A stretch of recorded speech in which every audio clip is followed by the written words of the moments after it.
السلام علیکم ورحمۃ اللہ وبرکاتہ۔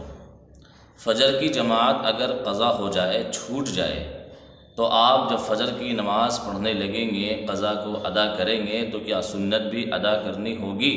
کیا سنت بھی پڑھیں گے؟ اس تعلق سے بہت سارے لوگوں کو کنفیوژن بھی ہوتی ہے اور اس کا جو ہے ان کو نالج نہیں ہے، علم نہیں ہے۔ تو آج انشاءاللہ آپ لوگوں کو واضح طور پہ بتا دینا مناسب سمجھتے ہیں۔ فجر کی جماعت اگر آپ کو چھوٹ گئی، نماز قضا ہو گئی، چھوٹ گئی، تو اگر آپ سورج طلوع ہونے سے پہلے ادا کریں گے تب بھی آپ کو سنت اور فرض دونوں ادا کرنی ہوگی۔ سورج طلوع ہونے کے بعد زوال سے پہلے اگر آپ نماز ادا کرنا چاہیں گے فجر کی نماز، فرض نماز، تو فرض کے ساتھ میں سنت بھی ادا کرنی ہوگی اگر زوال سے پہلے آپ نماز پڑھ رہے ہیں تو۔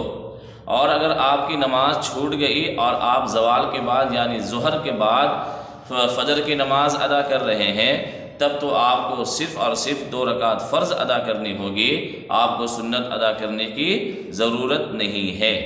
آپ کو سنت ادا کرنے کی ضرورت نہیں ہے، صرف اور صرف آپ 2 رکعت فرض نماز ادا کریں گے جب آپ زوال کے بعد یعنی ظہر کے وقت یا ظہر کے بعد آپ نماز ادا کر رہے ہیں، فرض کی چھوٹی ہوئی نماز، قضا نماز کو ادا کر رہے ہیں۔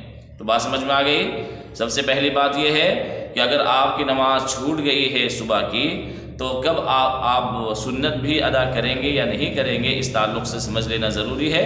اگر آپ کی نماز چھوٹ گئی ہے اور آپ سورج طلوع ہونے سے پہلے ادا کر رہے ہیں تب تو آپ کو فرض کے ساتھ میں سنت بھی ادا کرنی ہوگی۔ سورج طلوع ہونے کے بعد زوال سے پہلے ادا کر رہے ہیں، اس وقت بھی آپ کو 2 رکعت فرض کے علاوہ 2 رکعت سنت بھی ادا کرنی ہوگی۔